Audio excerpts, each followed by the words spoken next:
mismo ni lo recorre a la inversa. Aquí, su madre cuida de que nada le falte, le seca el sudor, mantiene limpio el orinal, solo maldice el tener que cortarle las uñas de las manos atenazadas al libro que leía antes de quedarse dormido. Un libro de fastuosas tapas con letras de relieve dorado y una llamativa imagen. Un seto que se embrolla a sí mismo, sin que se aprecie una sola rendija por la que pueda abandonarse.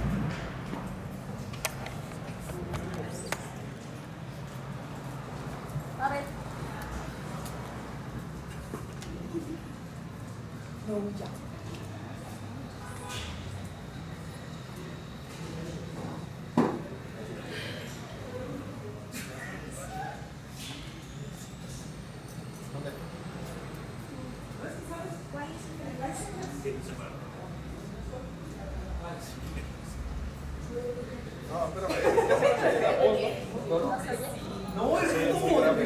Bueno.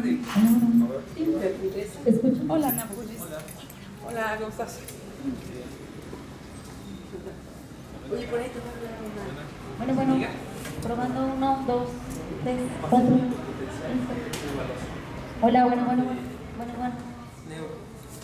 No sé, ya yo le moví ahí a los otros botones porque no sé. Bueno, sí. Bueno, sí. 1, 2, 1, 2. Bueno.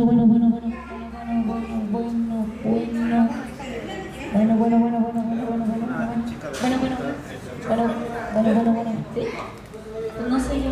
Bueno, ¿sí? Ah, sí, entonces ahí se escucha.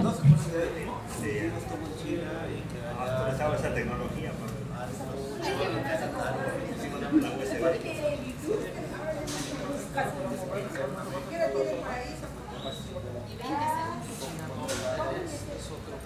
Es que me sonó bastante parecido.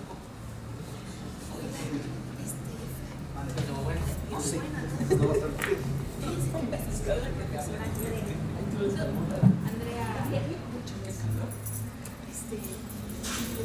Mira, Galeano. Buenas noticias, hay muy buenas noticias. Y entre ellas está la noticia de que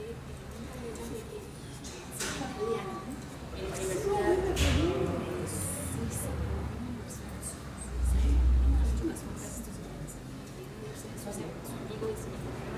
está muy interesado y dibujó los libros que tradujo de Zaguacobo y se interesó en la universidad por aquí. Entonces está padrísimo porque el logo del cine como ya fue, ¿no? Ya quedó ahí, ¿no? El logo del cine hasta Suiza y el Acorín ya está, entonces ya está. Ya salió, ya se está vendiendo.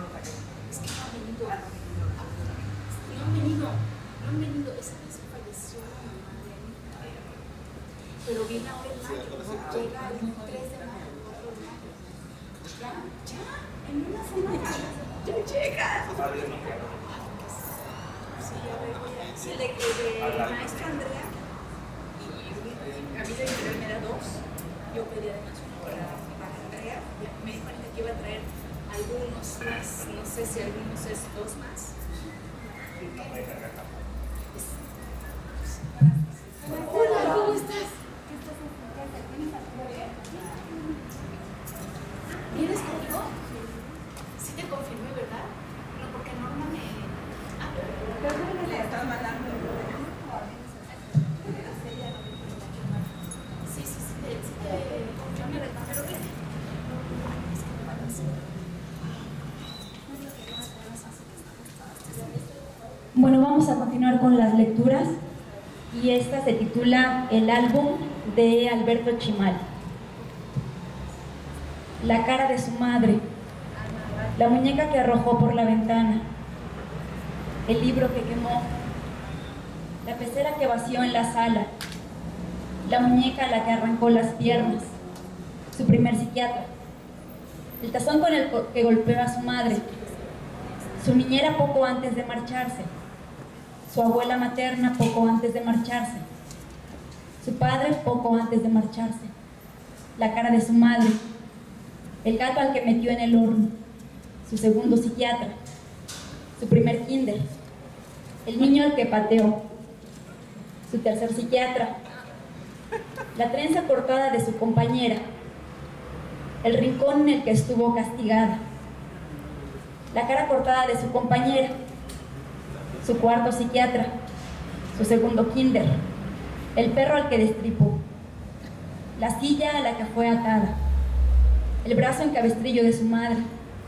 el brazo en cabestrillo de su maestra, el brazo en cabestrillo de su quinto psiquiatra, su tercer kinder, el niño que la golpeó, un trozo de la oreja del niño que la golpeó, su cuarto kinder, la denuncia en su contra, el bolso de su madre, el director de la primaria que no quiso admitirla, la cara de su madre, el director de la segunda primaria que no quiso admitirla, la tarjeta de débito de su madre, el director de la primaria que aceptó admitirla, la niña a la que trató de ahogar en un excusado, la niña a la que empujó por las escaleras, la carta en su contra de los padres de sus compañeros, la cara de su madre, un hombro desnudo de su madre, el director de la segunda primaria que aceptó admitirla, el suéter de su compañero desaparecido, el cuerpo de su compañero desaparecido, la cara de su madre, la patrulla que fue a buscarla, la cara de su madre, el autobús que abordó con su madre, el primer motel donde durmió con su madre, el incendio del primer motel donde durmió con su madre, el boletín con la foto de su madre, la cara de su madre, el segundo motel donde durmió con su madre, el bebé que resistió 3 días en el cuarto donde durmió con su madre, la cara de su madre, el tercer motel donde durmió, el teléfono que su madre trató de usar, la cara de su madre, un ojo de su madre, la lengua de su madre, el otro ojo de su madre, el coche del hombre que la recogió en la carretera, la primera comentarista que habló de ella en televisión, el coche del segundo hombre que la recogió en la carretera.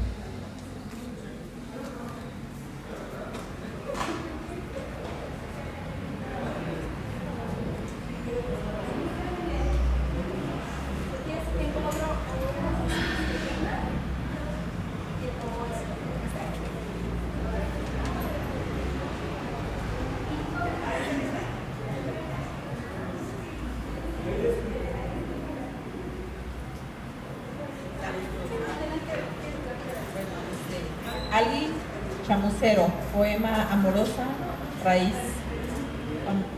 Poema de amorosa raíz. Antes que el viento fuera más volcado, que la noche se luciera su vestido de luto, y que estrellas y luna fincaran sobre el cielo la albura de sus cuerpos.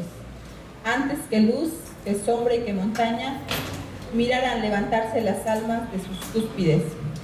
Primero que algo fuera flotando bajo el aire, tiempo antes que el principio, cuando aún no nacía la esperanza, ni vagaban los ángeles en su firme blancura, cuando el agua no estaba ni en la ciencia de Dios. Antes, muy antes, cuando aún no había flores en las sendas, porque las sendas no eran ni las flores estaban, cuando azul no era el cielo, ni rojas las hormigas, ya éramos tú y yo.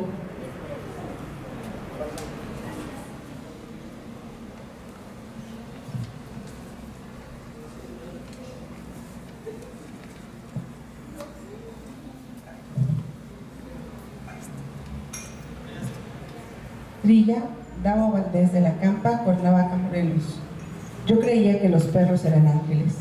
Era un niño triste y solitario. Veía el cielo y soñaba con lobos que se comían las constelaciones. Sentía que las rocas eran animales agazapados que esperaban que la sangre les reviviera los ojos.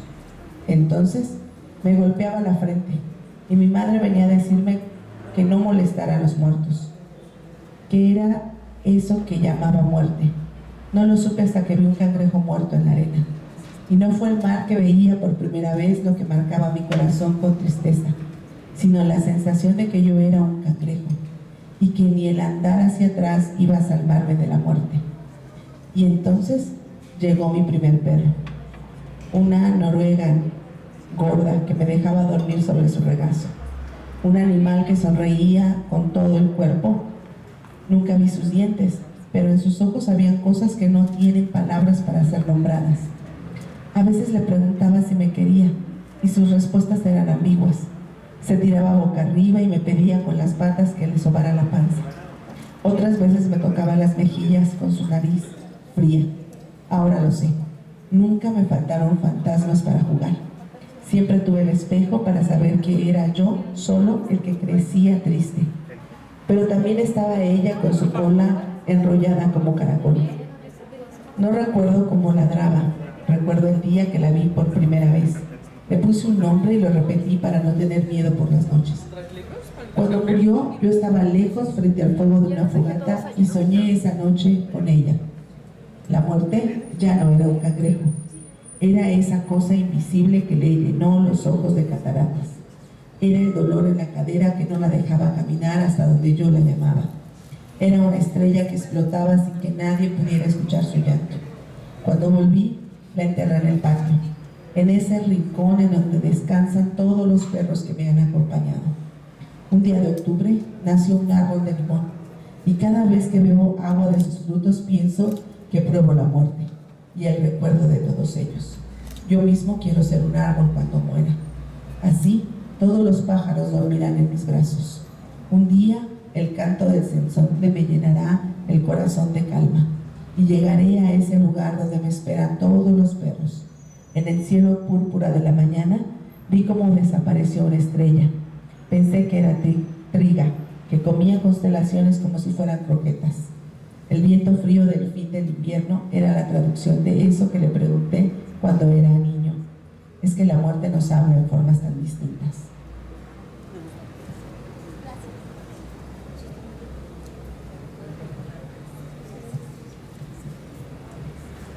Las muchas metamorfosis. René Avilés Fari. Me bastaba la fuerza de mi imaginación. Me veía como un toro y en segundos bufaba y amenazaba con mis soberbios y afilados cuernos. Fue fascinante descubrir ese don o maldición, pero pronto encontré ventajas a esas fáciles e infinitas metamorfosis zoológicas. Si deseaba agilidad, me transformaba en felino. Si quería poder, me hacía oso, grizzly o polar.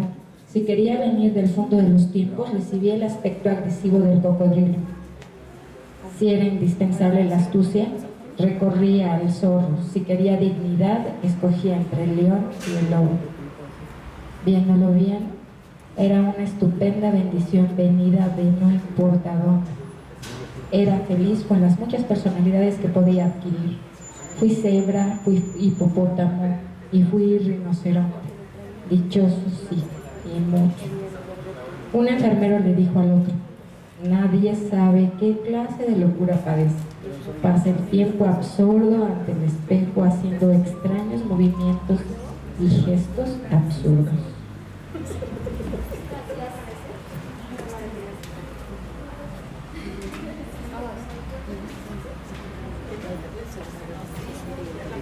Caminos del espejo, y sobre todo mirar con inocencia, como si no pasara nada, lo cual es cierto. Pero a ti quiero mirarte hasta que tu rostro se aleje de mi miedo como un pájaro de borde filoso de la noche. Como una niña de tiza rosada en un muro muy viejo, súbitamente borrada por la lluvia. Como cuando se abre una flor y revela el corazón que no tiene. Todos los gestos de mi cuerpo y de mi voz para hacer de mí la ofrenda, el ramo que abandona el viento en el umbral. Cubre la memoria de tu cara con la máscara de la que serás y asusta a la niña que fuiste. La noche de los dos se dispersó con la niebla. Es la estación de los alimentos fríos. Y la sed, mi memoria es de la sed. Yo abajo, en el fondo, en el pozo, yo bebía, recuerdo. Caer como un animal herido en el lugar que iba a ser de revelaciones. Como quien no quiere la cosa, ninguna cosa.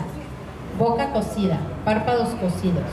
Me olvidé, adentro el viento. Todo cerrado y el viento adentro. Al negro sol del silencio las palabras se doraban. Pero el silencio es cierto, por eso escribo. Estoy sola y escribo. No, no estoy sola. Hay alguien aquí que tiembla. Aún si digo sol y luna y estrella, me refiero a cosas que me suceden. ¿Y qué deseaba yo? Deseaba un silencio perfecto, por eso hablo. La noche tiene la forma de un grito de lobo.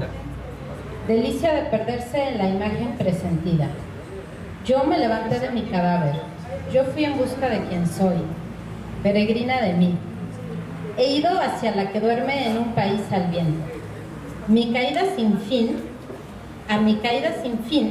en donde nadie me aguardó, pues al mirar quién me aguardaba no vi otra cosa que a mí misma. Algo caía en el silencio. Mi última palabra fue yo, pero me refería al alba luminosa. Flores amarillas constelan un círculo de tierra azul. El agua tiembla llena de viento. Deslumbramiento del día, pájaros amarillos en la mañana. Una mano desata tinieblas. Una mano arrastra la cabellera de una ahogada que no cesa de pasar por el espejo. Volver a la memoria del cuerpo. He de volver a mis huesos en duelo. He de comprender lo que dice mi voz.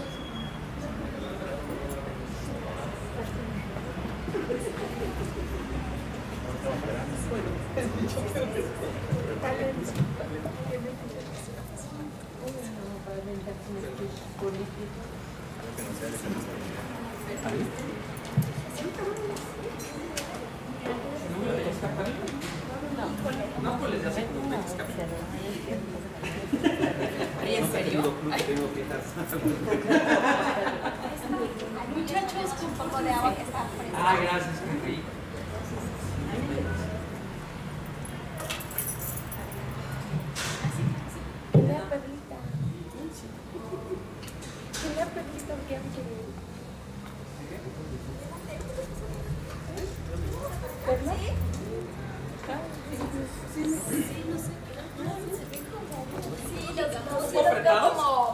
Y con el clima, ¿verdad? No, si ya nomás.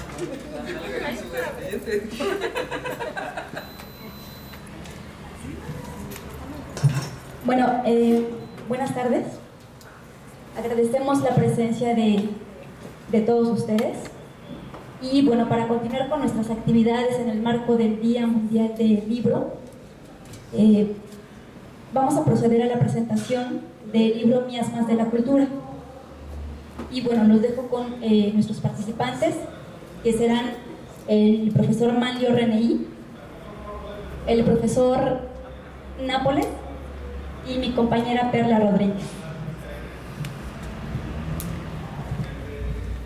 Pues muchas gracias por estar aquí y efectivamente en el marco de las actividades de la Feria Internacional del Libro, del Día del Libro que es el que se conmemora hoy, el CIDEM ha organizado diferentes eventos y uno de estos eventos es la presentación del libro Miasmas de la Cultura, Ética y Estética. Y hay una cita en este libro de Miasmas de la Cultura que dice, los autores, jugamos a ser lo que en ese momento no éramos, pero queríamos ser un conjunto de personas realizando una producción colectiva. Y en esa misma intención del juego, cuando se unieron para escribir este libro, es que nosotros nos unimos para comentarlo en esta tarde. Así que pues vamos a iniciar con este juego de comentarios. Y voy a dejar el micrófono a Juan Manuel Moreno Nápoles, psicólogo por la Universidad Autónoma del Estado de Morelos.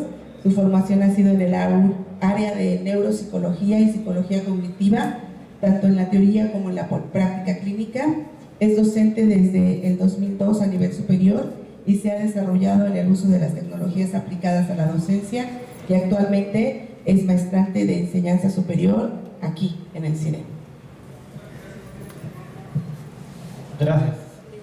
Gracias por invitarnos a repetir esta bonita experiencia de comentar una lectura que mueve, y mueve porque desde el título, que es provocador, miasmas de la cultura, entendiendo, nuevamente vamos a hablar de que miasma es esta excreción purulenta de cualquier cuerpo, que puede ser desde el sudor hasta algo más patológico como la pus o excreciones, y de repente verlo aplicado al término de cultura como que nos rompe un poquito el esquema que tenemos acerca de que la cultura es bella. Comentaba la ocasión pasada, de repente pensamos en los filósofos y en las tareas que nos dejaban en la secundaria o prepa, y casi las monografías nos los pintaban pulcros, limpios, con sus túnicas que casi hasta brillaban, y para lo que nos enseñaban eso era la cultura. Entonces ponerle a la cultura a esta cuestión miasmática es de entrada, ¿cómo decirlo? Aterrador, miasmático, siniestro. Y pues bueno, la cultura como producto del ser humano pues tiene esas cualidades de lo bello, pero también la cultura está matizada por muchas cosas que muchas veces tendemos a no ver, que son, como lo dicen las primeras partes del libro, lo abyecto, aquello que rechazamos, que preferimos negar y tenerlo de lado que aceptarlo. Es decir, podemos verlo en la cotidianidad. Ahorita que es la Feria del Libro, pues tenemos muchos autores con grandes colaboraciones, con textos importantes, reflexiones sobre la revolución. Pero bueno, la revolución, en cualquier momento histórico, ha habido atrocidades, la misma muerte, en los contextos más cercanos, la Mataviejitas y el Mocha Orejas. Comentaba con uno de mis alumnos, muy cercano aquí a Morelos, el Ponchis, el niño sicario, que nos conmueve porque lo vemos como ajeno, así como ¿cómo pudo haber salido? Pues bueno, nos llama la atención y a veces ni siquiera quisiéramos mirarlo porque está muy cercano a nosotros y nos parece como algo que es casi inexplicable. Pero ¿por qué surge en nuestro contexto y no en otro? Pues porque si pensamos en otras culturas, como por ejemplo en Kenia o en África, donde están en una guerra convulsa, pues hay miles de ponchis. ¿Por qué? Porque hay niños que están siendo reclutados para integrarse a ejércitos formales e informales que ya están manejando armas y secuestrando gente y matándola por montones. Y aquí, cuando nos apareció este vecino de Cibac, pues nos conmueve y casi hasta se rechaza todo lo que esté involucrado con él, su familia, su formación. Debió tener mamá, debió tener maestros, surgió de nuestra cultura, surgió de nuestro entorno. Sin embargo, es un entorno que no queremos ver, como lo menciona en las primeras partes del libro, es abyecto. Preferimos rechazarlo, preferimos encerrarlo y que no lo volvamos a ver hasta que cumpla 18 años y que salga y pueda caer a la grande. Y entonces hay otro texto, siguiendo la línea temática del libro, que habla acerca de la tolerancia. ¿Qué toleramos y qué no toleramos? Generalmente la falta de tolerancia nos lleva al conflicto. La intolerancia suele ser violenta, pero la tolerancia, muchas veces más que el respeto hacia lo que los otros piensan, menciona el texto muy puntualmente, es paciencia y resignación. Así como te tolero porque sé que en algún momento vas a desaparecer y ya no vas a estar aquí. O me resigno, eres un lunar más que estoy cargando. Entonces, estas cuestiones de qué tolero y qué cosas no tolero se conjugan más adelante en el texto de La belleza de la guerra. Otro texto que también es irreverente. O sea, cómo la guerra es bella, pero en sí misma la guerra es movimiento, la guerra transforma.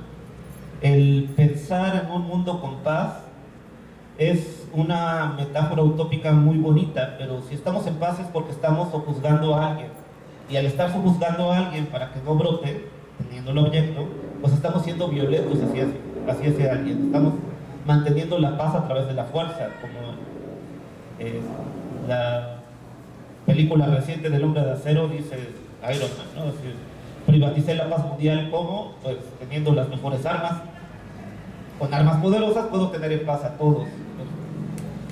Pero en sí, la guerra como movimiento, la guerra como transformación, nos otorga muchas cosas bellas y que se manifiestan en desarrollo tecnológico, en desarrollo social, en surgimiento de cosas para la cotidianidad. El horno de microondas surgió de la guerra, nuestros televisores y nuestros dispositivos touch también.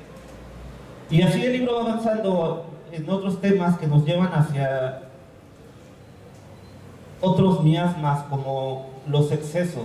Actualmente estamos rodeados de excesos. Aquí habla de la condesa de Bathory, que en el abuso del poder mataba jovencitas para bañarse en su sangre y ser bellas. Pero también habla acerca de los palacios de cristal que nos creamos con el poder. Y muy recientemente tenemos la Casa Blanca de la primera dama. Te van a correr. Sí, o tenemos que el pueblo está sumido en la miseria, pero sale la revista Lola haciendo compras en Beverly Hills. Por algo similar, encontraron el desfalco con el Bester Gordillo por las tiendas a las que se iba a comprar a Estados Unidos. Ahora está siguiendo exactamente el mismo camino, están cayendo en una metáfora del exceso. ¿Protegido por qué? Protegido por el poder. En un capítulo de una serie que a mí me gusta mucho, que es Los Simpson, más bien dicho en su película, un agente de poder dice, bueno, le reclama a uno de sus soldados: general, es que usted ha enloquecido de poder. Y él le contesta: ¿has tratado de enloquecer sin poder? No es divertido. Para enloquecer hay que tener poder. O sea, si no tienes el poder y lo ejerces, el poder no se explica, se ejerce. Y es parte de nuestro sistema cultural. De hecho, aquí en el mismo libro menciona en varios de los textos este poder y cómo el poder en sí mismo es un miasma de nuestra cultura. Pareciera que estamos en una democracia bonita, pero incluso hasta nuestra democracia, en un sistema político con más de 10 partidos, en donde gana uno por mayoría y esa mayoría no representa el 30%, pues entonces la mayoría es la que no está siendo representada por su gobierno. Pero es el poder, y en esta metáfora de la democracia, que nunca llega a ser el poder del pueblo, los que ejercen el poder mantienen sojuzgado al pueblo a través de dádivas, los paquetes escolares del Verde, las despensas del PRD, los bonos del PRI, las tortas con jamón del Chavo del Ocho, etc. Estamos rodeados de muchas manifestaciones que son parte del producto cotidiano de nuestra cultura. Es decir, nuestra cultura no solo produce grandes genios, sino que es una distribución como la distribución estadística. De un lado está la maravilla, pero del otro lado está la escoria. Y tanto la maravilla como la escoria surgieron del mismo núcleo, que es nuestra sociedad y nuestro momento histórico. Solo pueden ser explicados a partir del momento histórico en el que estamos viviendo. No podría haber pasado antes, ni podría esperarse pasar después, porque somos manifiestos de este momento. Así es, y me gustaría agregar un pequeño comentario a lo que decía Nápoles con respecto a que buscamos mantener las cosas, ¿no? Y una de las partes, una sección del libro, que es Encrucijadas de la Muerte, nos hace referencia a que estamos acostumbrados a mantener al ser que está por morir, ¿verdad? Y mantenerlo vivo a costa de todo, ¿no? Dice el texto: el cuerpo humano vende la esperanza de vida y a costa del sufrimiento biofísico y social. Hay que mantener a esa persona, ¿no? Y eso para mí en un sentido fue como, es cierto, preferimos que la persona esté viviendo o que esté sufriendo biológicamente, físicamente, ¿no? Y eso es algo terrible, ¿no? Que le estás haciendo a esa persona, pero estás a costa de mantener la vida, ¿no? Y es como que lo contrario, pareciera que la muerte podría ser lo mejor y en un momento dado estamos tratando de mantenerlo a costa de lo que sea a esa persona. Bueno, le voy a dar la palabra a Mario Reiné Atilano García, que estudió la licenciatura en Psicología, especializado en el área clínica y la pedagogía Waldorf, y ha sido docente universitario y atiende consulta particular desde hace 20 años. Actualmente es maestrante también de enseñanza superior aquí en el CIDE. Gracias. Bueno, ya don Nápoles se nos adelantó en muchas cosas. Qué bueno. Pero dicen que no hay nada mejor que el recalentado. Así que vamos a ver si es cierto. Sí, por supuesto, el texto es provocador y evocador. Provocador porque nos obliga a mirar cosas que no nos gusta mirar.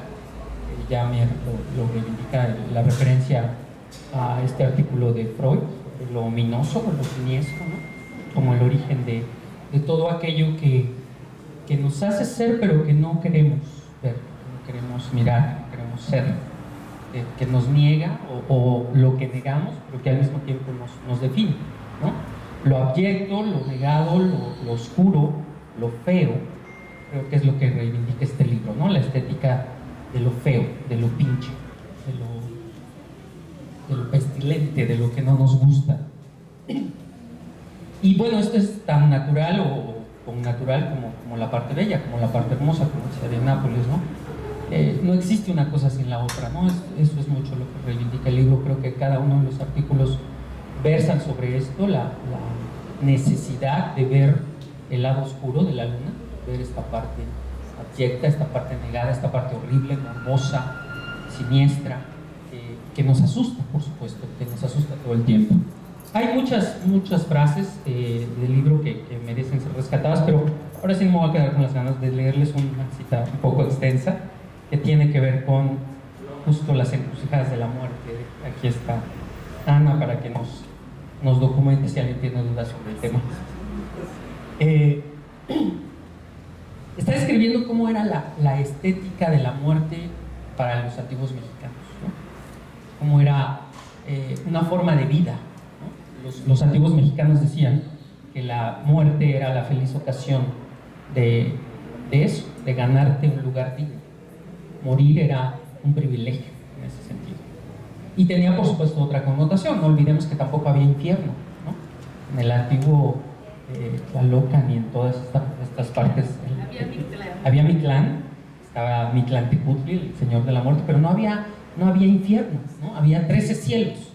No importaba qué clase de cucaracha hubiera sido, te ibas al cielo, ¿no? Entonces eso era maravilloso, no había infierno. Entonces la noción del dolor no existe, no existía mancomunada con la muerte, y esto es una cosa que no podemos imaginar ahora, ¿no?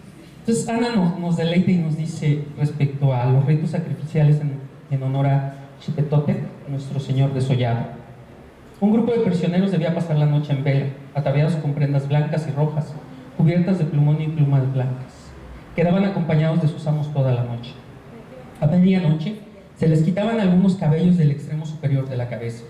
Al día siguiente se los conducía a la cúspide de la pirámide de Huitzilopochtli, en donde se les arrancaba el corazón, el cual era ofrecido al sol.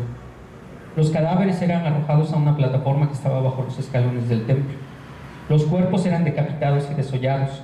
Se convertían en Cuauhtémoc, compañeros del águila, que iban frente al sol, es decir, a su casa. Sus cuerpos eran devorados por los parientes de los amos y por las personas con quienes tenían compromisos.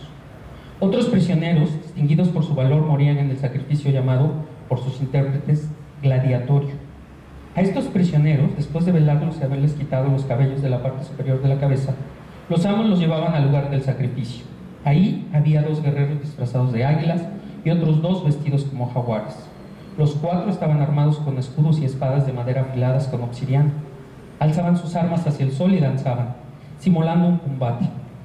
Luego aparecía el sacrificador, un sacerdote ataviado con la piel del desollado que representaba a Xipetotec, nuestro señor desollado, bebedor de noche.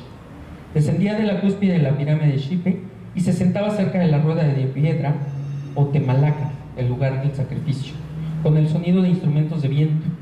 Las víctimas eran arrastradas del pelo hasta el temalaca, bebían pulque y luego eran colocadas sobre la piedra. Un cuetlacuehue o viejo lobo, ¿te acuerdas del viejo lobo? Amarraba a la víctima de la cintura y le daba un sable de madera guarnecido con plumas. Con esa arma ficticia debía enfrentar a cada uno de los 4 guerreros. En caso de sobrevivir hasta el cuarto, un zurdo entraba en la contienda. Al ser herida la víctima, era despojada de su arma y se le acostaba sobre la piedra redonda. El Xipetote, Yahuaya, le arrancaba el corazón, el cual levantaba hacia el sol y depositaba en el vaso del águila. Con una caña del águila, un sacerdote aspiraba la sangre del pecho de la víctima y después bañaba con ella la imagen del sol. El cadáver también era decapitado, desollado y devorado por los parientes del amo. ¡Qué festín!, ¿no? O sea, era... ¡Wow! O sea, imagínense estar ahí. Yo sí, se me ocurre, no sé si han bebido sangre no humana. Yo todavía no bebo sangre humana, más que la placenta una vez de mi ex mujer, ¿no? Pero esto de beber, bueno, cuando te muerdes, ¿no? Mi ex mujer sí, cuando parió, así la surcirla y todo. Pero el tema aquí es cómo este tipo de descripciones, ¿no? Nos pueden conmover, como bien dicen así, nos mueven, nos conmueven, pero hay una belleza ahí muy peculiar, ¿no? Un poco usual, ¿no? Rara, pero al mismo tiempo también es muy seductor.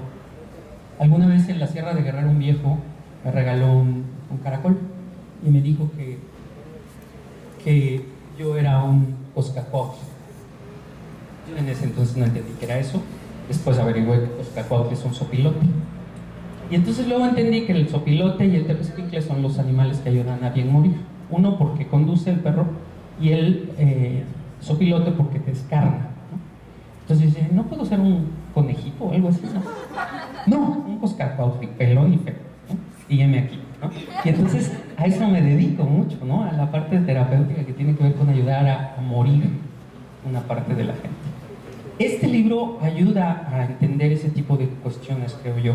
A mí no puedo decir que me encantó, porque hubo momentos en los que dije, mucho rollo, ya me aburrió o no me gusta, o qué hueva, tengo que presentarlo, chin, y además con Ana, y si quedo mal, y si digo burradas, y entonces hay un malestar, hay el malestar en la cultura real que tiene que ver con hacer cosas que se te imponen. ¿Qué es preferible? ¿Una felicidad vulgar o un sufrimiento elevado? Díganme, ¿qué vale más? Dostoyevsky.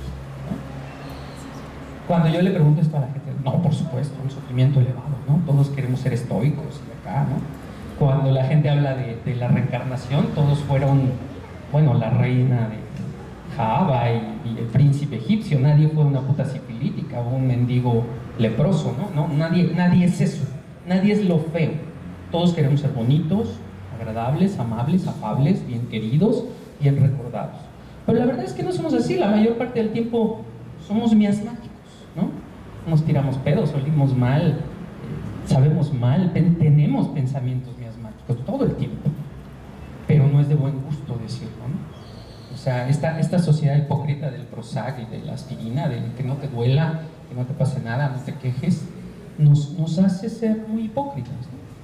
Y creo que en ese sentido el libro, insisto, es provocador y evocador. Te provoca a ver la otra parte y a evocar tus propios miasmas, ¿no? A mirar esa parte oscura y purulenta tuya. Hay infinidad de citas, pero hay algunas que son de veras de risa loca. Por ejemplo, esta donde habla sobre la belleza de la guerra.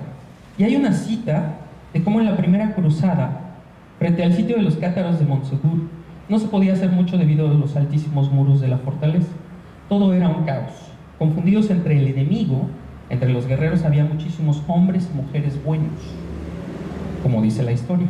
Y ante tal situación, surgió entre los capitanes y guerreros la duda de qué hacer, ya que para los combates preliminares se había previsto la regla de dejar vivos a aquellos buenos hombres y mujeres, ¿no? La guerra es selectiva, ¿no? Hay guerra para pobres y hay guerra para ricos, hay guerra para nacos y hay guerras de terciopelo. Pero entonces acá, fíjense, dice, porque de eso se trataban esas guerras, ¿no? De salvar a los hombres buenos, era una cruzada. Entonces, no besas la cruz, pues muerde la espada, ¿no? Pero ante tal confusión, ¿quiénes debían ser acribillados? Ante esto, los capitanes y guerreros se pudieron a preguntarle al Papa Inocencio III qué hacer.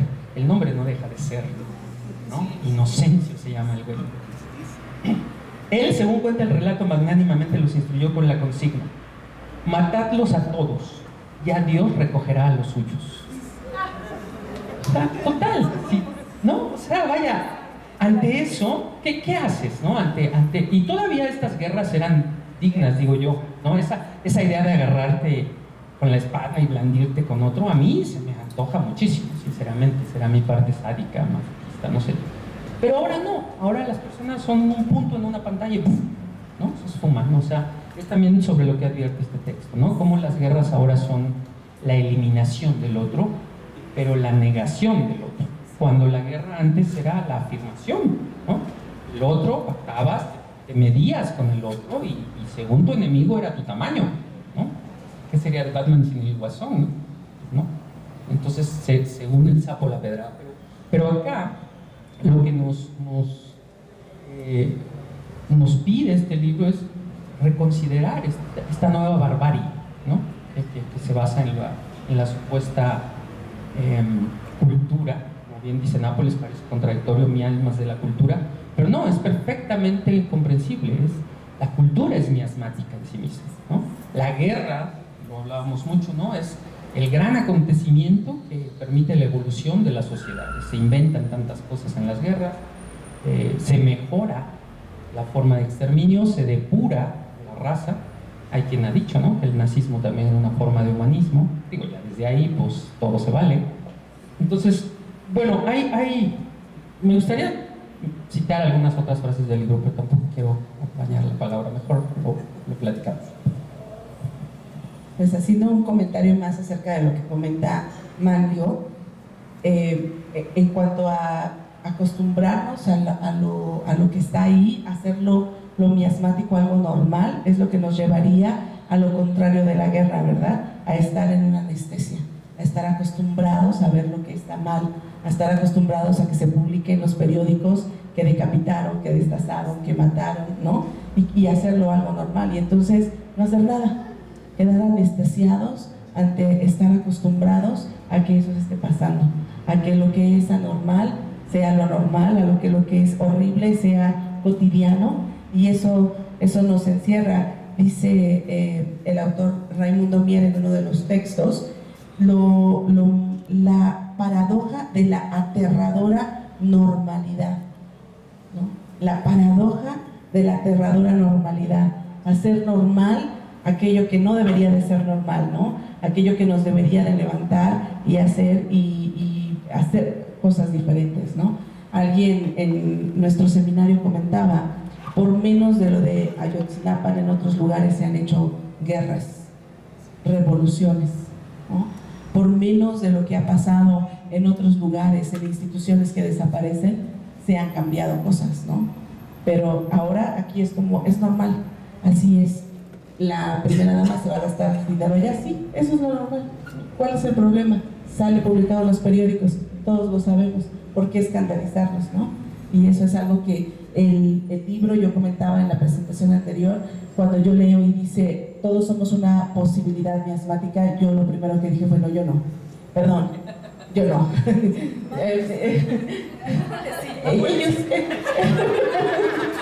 Si ellos lo aceptan, está bien.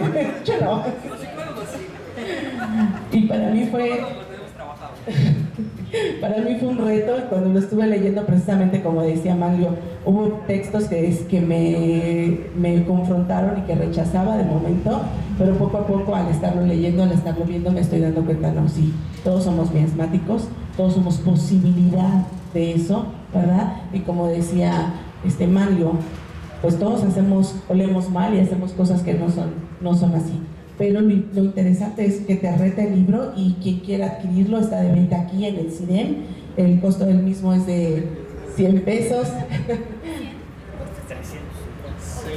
El día de hoy, sí. Quien quiera comprarlo, quien quiera adquirirlo, es un libro muy interesante, está en 100 pesos por el día de hoy. Si no lo pueden comprar hoy, lo podrán comprar en la biblioteca al precio de 150 pesos. Aquí en el CIDEM. Bueno, no sé si quieras. Bueno, agregando a esto que bien afirma Perla, en Paradojas de Albietz, Marco Jiménez nos completa esta imagen de que ni siquiera es que seamos tan cínicos a veces, ¿no? O sea, esta cultura extra de descabezados, desmembrados y nalgas y tetas por el otro lado, ni siquiera eso. Hoy ni siquiera el horroroso tedio o el insolente aburrimiento, ni el malestar en la cultura, como lo expresaría Freud, son el signo de nuestro tiempo. Ni tedio ni malestar, la indiferencia, la indolencia, la banalidad, acompañadas de un medio tecnológico y mercantil como el que prevalece, amenaza con socavar lo que hasta hace unas décadas comprendíamos como cultura. Son sinónimos de algo distinto, representan la acomodaticia del mal y del bien. O sea, como que ya ni siquiera distinguimos entre lo que está fuera del lugar o si hay un lugar para las cosas.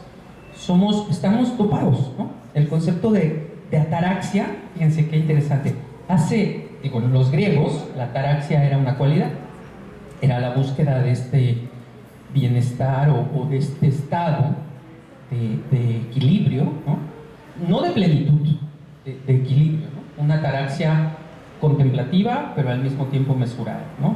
Entre estoica y epicúrea, no sé, una cosa rara. Hoy día la ataraxia está tipificada en el DSM-5 como un trastorno mental, ¿sí?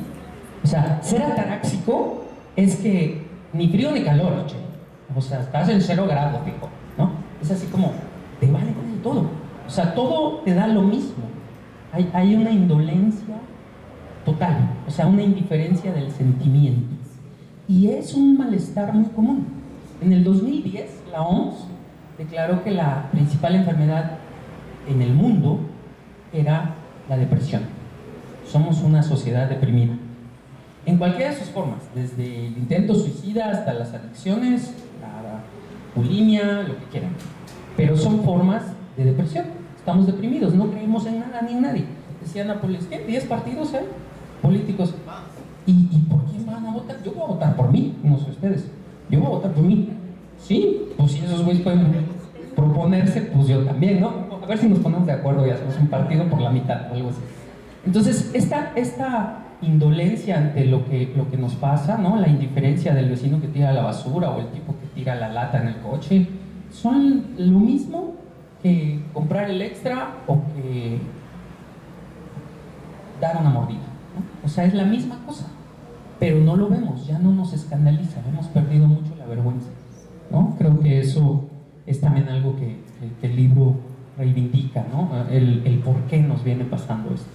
Entonces yo encuentro en este libro también, por supuesto, anímense a leerlo, de verdad que está interesante, una explicación muy bien fundamentada, histórica, en muchos frentes, de por qué estamos tan apestados como sociedad, ¿por qué hay cosas tan feas?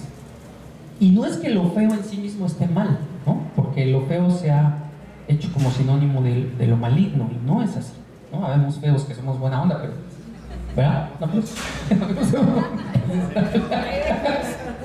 eso dice Nápoles, en fin. Pero vaya, no es esta belleza pues plástica de lo que se habla acá, sino de la entraña, de la pus, de la médula, y de eso que como sociedad tenemos que volver a ver. Yo celebro mucho que en una casa de estudios como esta tengamos estos espacios, ¿no? Porque hacen mucha falta, ¿no? En la lógica de Graco algún día le preguntaron que por qué iba a desaparecer el CIRAM y dijo, pues es que ahí no son rolleros. Yo le pregunté, oye, pinche Graco, ¿qué pasa? ¿No? Porque yo fui maestro de uno de sus hijos y algún día, señor gobernador, ¿no? Pero ya en corto, pues le puedes decir de otra manera. ¿Te acuerdas? De Graco es que Elena y yo trabajamos en una escuela donde él era papá. Y ahí lo regañamos cada rato, ¿no? Pero algo hicimos mal con sus hijos, ¿no? O con él, ¿no? Pero cómo cambian las cosas y estos excesos del poder, ¿no? De cómo la gente se convierte en otra cosa, ¿no? A Meseguer le decía lo mismo, ¿no? Oye, Meseguer, ¿qué es eso de que recuperamos Cuernavaca? Ni tú te la crees, ¿no? Pero cuando les hablas así en tono más cercano, pues sangran y sudan igual que uno, ¿no? Pero se les olvida. Y creo que al gran público, o sea, a nosotros, a los ciudadanos de pie, pues no se nos debiera olvidar, ¿no? Y eso es mucho la invitación de este libro y pues hay que seguirlo moviendo. A ver si lo presentamos en la OAM.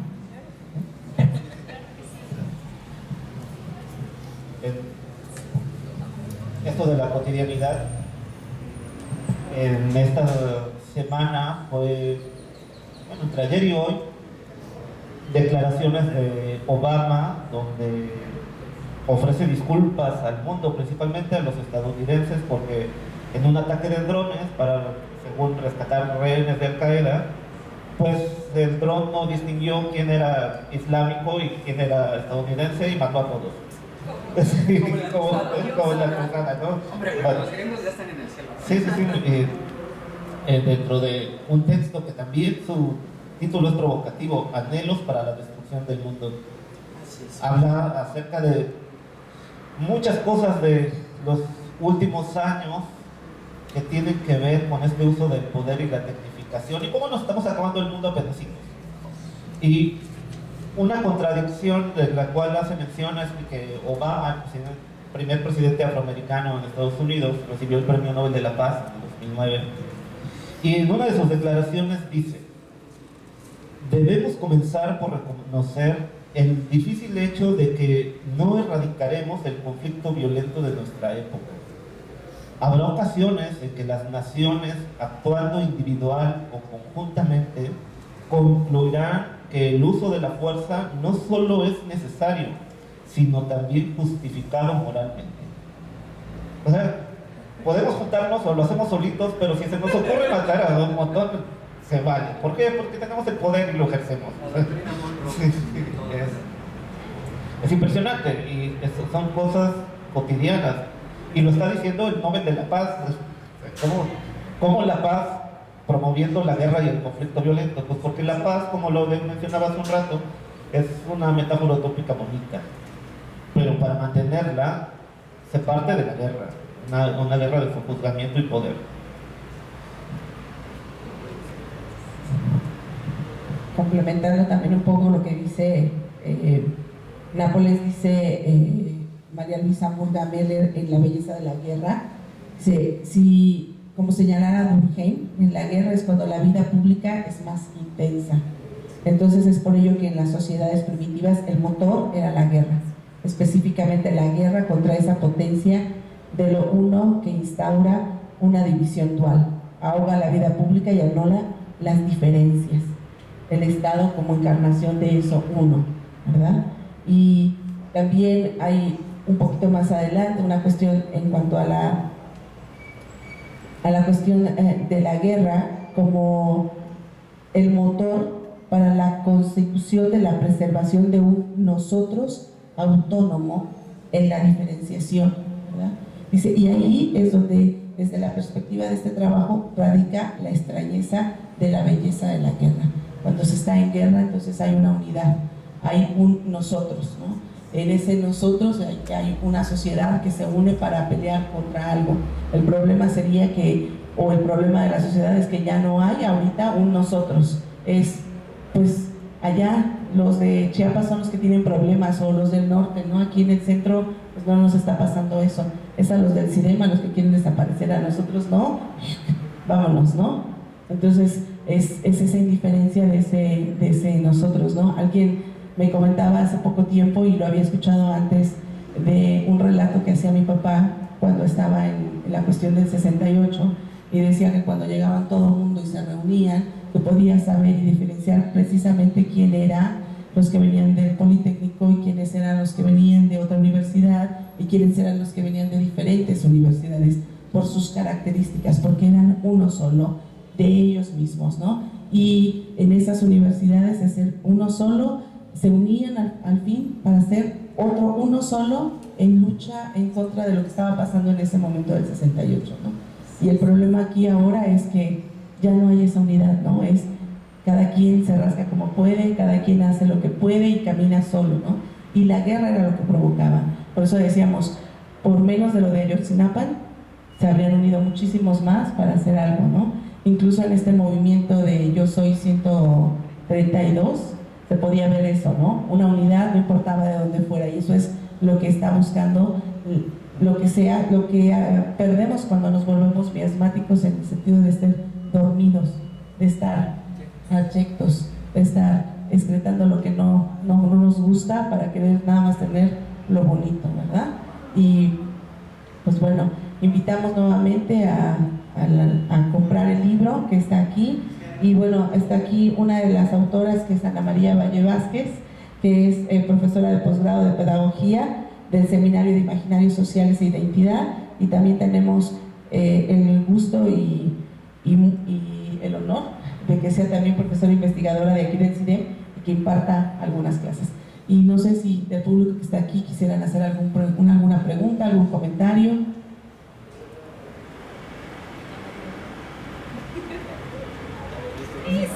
Bueno, a mí sí me gustaría pues que... no, pero que hable de ella, que no he leído el libro. Pero ¿qué te hizo? ¿Pero qué te hizo? ¿Pero qué te No, hizo que sentir ahorita? hablara, lo que me hizo sentir, bueno. Me hizo sentir confundida porque no sé lo que es miasma, la verdad. Pero parece ser que lo que entendí fue que miasma son como los horrores que tenemos como seres humanos, como humanidad, ¿no? El ver, sí, el ver como si nada, que pues ya se robaron una niña. ¿Sí? Y todos nos estamos acostumbrando a ser indiferentes. Yo recuerdo que aquí en la avenida Morelos, yo iba a la secundaria hace muchos años, y veníamos en el camión, no era rica. Y había un señor casado ahí en Las Palmas. Los que veníamos en el autobús veníamos horrorizados, espantados. A mí me duró el susto 3, 4 días, 5, ¿qué me pido? En esa época se usaba que nos llevaran a rezar, tuvieron que rezar. A eso, esa es la diferencia que yo veo ahora, que pueden aparecer fotografías de gente con un carro encima, llenos de sangre, y uno las ve ya sin ese horror que sentíamos antes. Creo que ese es el miasma, ¿sí? El miasma son las cosas tan horribles que estamos viviendo y que nos estamos acostumbrando a ver. Pero bueno, dejemos la duda y voy a leer el libro. Yo quiero que hable de las autoras. A la letra miasma es un fluido maligno que emana un cuerpo putrefacto. Exacto. Es un Fluido maligno que emana un cuerpo putrefacto. Fluido maligno, como la pus. Es algo en descomposición. Sale, no se puede detener. En ¿no? este caso la descomposición social. Sí, cuando un cadáver, ¿no?, se empieza a pudrir, así es lo que están diciendo los autores. La sociedad tiene cosas putrefactas. Hay perdón por la expresión, pero así es, hay mucha mierda alrededor. O sea, en el sentido más grotesco de la palabra, ¿no? Sí, a mí me parece muy interesante la relación que haces con Hiperprotec. Porque era otro punto de vista que existía, ¿no?, en nuestra cultura. Y era un sacrificio por el bien, Por la comunidad. Entonces es muy bonito, y además porque yo vivo en un lugar que se llama Hiperprotec. Así. Qué hermoso. Sí, entonces es muy bien. En el Museo de Antropología en la Ciudad de México, pues están ahí las esculturas y conocer esa parte es muy bueno, ¿no? Pero también es interesante ver cómo todo este excedente que existe de violencia, porque la violencia siempre existe, y el bien y el mal siempre están con nosotros, ¿no?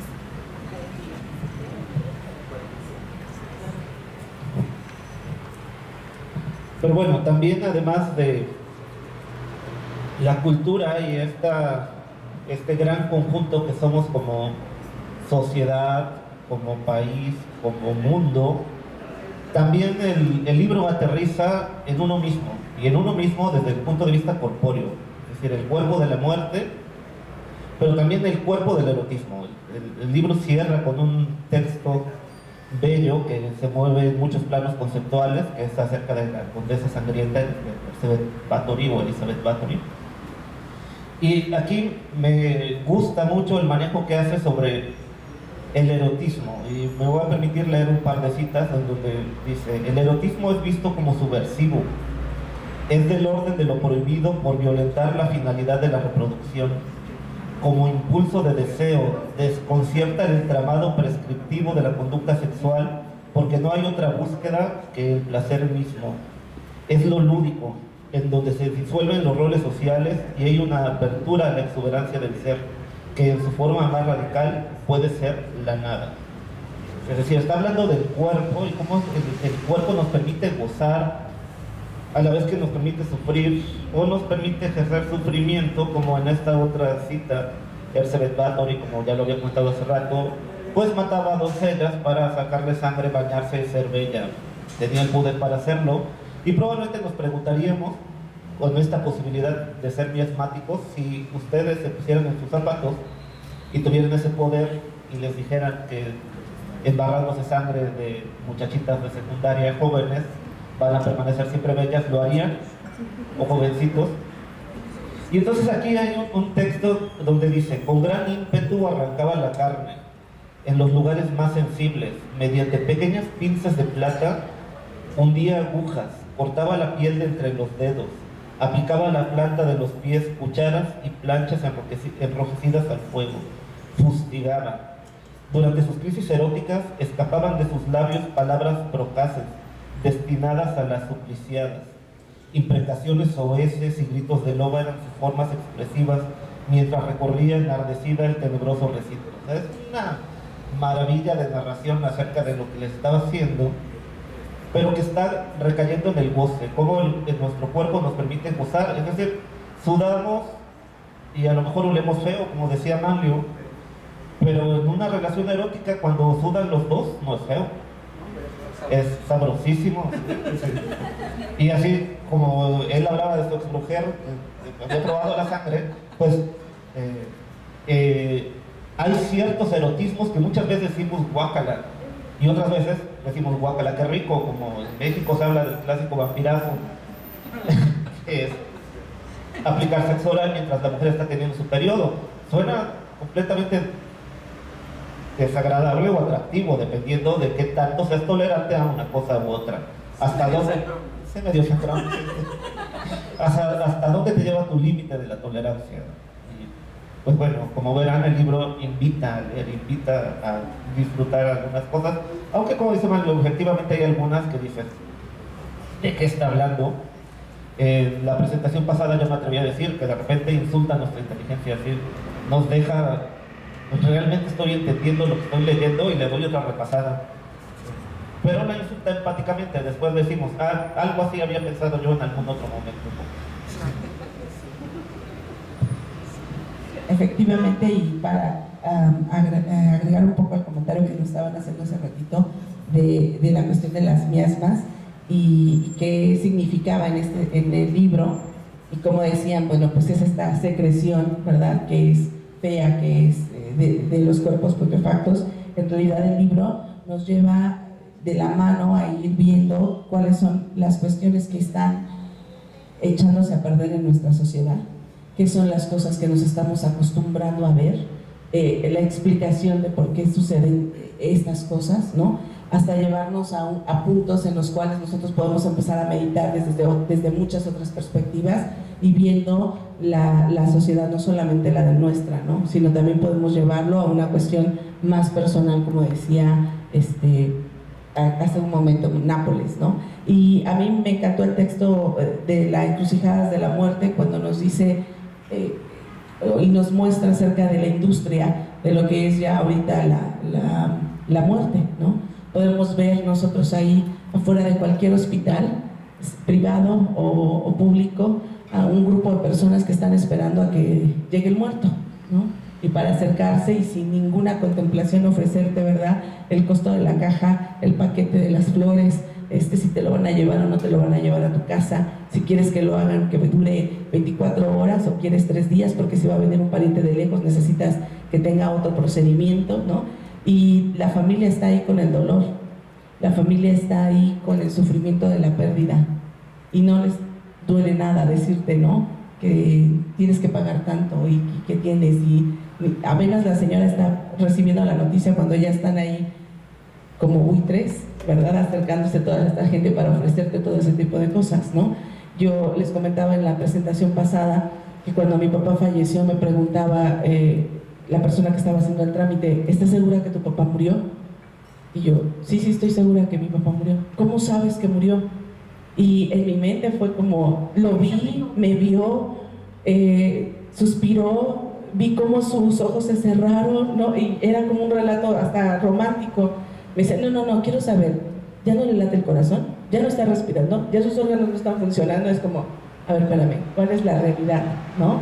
Y eso es lo que nos hace pensar el libro, eso es lo que nos lleva a reflexionar, ¿no? A recordar cosas y situaciones, no solamente en la generalidad, sino también en lo particular, en nosotros mismos, y poder pensar.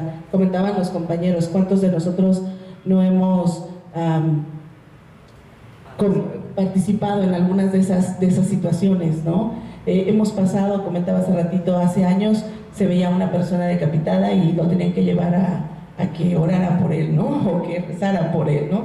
Y ahora pasas en el camión y estás preguntando quién, o pasan estos coches anunciando que mataron y conozca y venga y sepa que su vecino fue el que mató a tal, y todos los vecinos salen a comprar el periódico y quien no lo compró le dice préstamelo, ¿no? Olvidándose de esas cosas. Y esto es lo que nos hace reflexionar el libro, de las miasmas de la cultura, cosas que a lo mejor nosotros pudiéramos ver de lejos, pero sin embargo se acercan, ¿no? Y están aquí junto a nosotros. Y en este libro de Las encrucijadas de la muerte también nos lleva a pensar en cosas positivas, y dice que la muerte nos da algo también. Siempre pensamos en la pérdida con la cuestión de la muerte, ¿no? Y aquí hace un pasaje un poco acerca de lo que dice el autor de El don del dar, cuando se da, y menciona que la propia muerte nos da, y el ejercicio de la muerte y la responsabilidad de hacerse cargo de ella y la posibilidad del adiós es algo que nosotros recibimos, y entonces devolvemos un agradecimiento a los muertos, ¿no? Cuando se van, y esta simbología, ¿no? De dar y recibir en la muerte, cuando generalmente pensamos perdemos, ya no tenemos, y ahí es cuando se acabó, ¿no? Y sin embargo la muerte también nos da. Esto es un comentario. Sí. Bueno, yo quiero compartirte, Ana, también el valor, el mérito que puede tener un libro como este. Tengo una paciente que era la novia de Gustavo Salgado, este cuate que le cortaban la cabeza y las manos.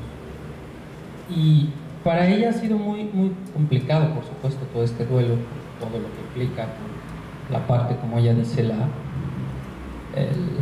la tortura, ¿no? Imaginar toda esta parte. Pero cuando le di a leer el libro, me lo agradeció mucho y me dijo que la había consolado, ¿no? Que de pronto encontrar que el mundo, pues sí, puede ser así. Esto que decías ahorita, Perla, sobre que la muerte también te da algo, ¿no? Ella está en este proceso de duelo, tratando de separarse, de entender el porqué, ¿no? Si es que pudiera haber un porqué, no lo hay. O sea, ¿por qué tienes que matar a alguien y además cortarle la cabeza y las manos, quemarle la espalda con un soplete? Es perfectamente irracional, ¿no? No hay manera de justificarlo. Pero me decía que cuando leyó el libro la consoló. Era una cosa muy rara. Es algo que yo todavía no alcanzo a asimilar, ni siquiera sé por qué se lo di a leer, lo estaba yo leyendo, llegó al consultorio, lo vio y se lo presté, ¿no? Y entonces también ahí creo yo que es donde está el valor, pues, o la ética y la estética de una producción como esta, que se atreve a ser incómoda, que no busca quedar bien, que no está pretendiendo hacer cosas bonitas, ¿no? Al contrario, y nos hace mucha falta eso, ¿no? Entonces, pues agradecerte por la invitación, por supuesto, otra vez, pero de veras te quería compartir eso porque creo que es la ocasión, como también, ¿no? La literatura en sí misma cura, ¿no? Es sanador, ¿no? Y eso es genial, o sea, no se me hubiera ocurrido, la verdad, ¿no? Fue una casualidad, pero pues muy afortunada. Entonces, sí, gracias. ¿Cuál es algo para mí? Bueno, pues agradeciendo nuevamente que nos permitieran compartir nuestras ideas, nuestra lectura, porque eso es básicamente lo que hemos compartido aquí, lo que leímos, lo que nos hicieron pensar con este libro, y de verdad que los invitamos a comprarlo, a adquirirlo, 100 pesos el día de hoy, y a leerlo, por supuesto, y compartirlo, porque de verdad que que cuando se empieza a leer no queda de otra más que estarlo compartiendo para decir, estoy entendiendo realmente, como decía Manlio, en verdad estoy entendiendo lo que está diciendo el texto, y leerlo, compartirlo, y siempre será pues muy grata, una grata lectura para también encontrarnos a nosotros. Y pues bueno, damos las gracias y nos despedimos.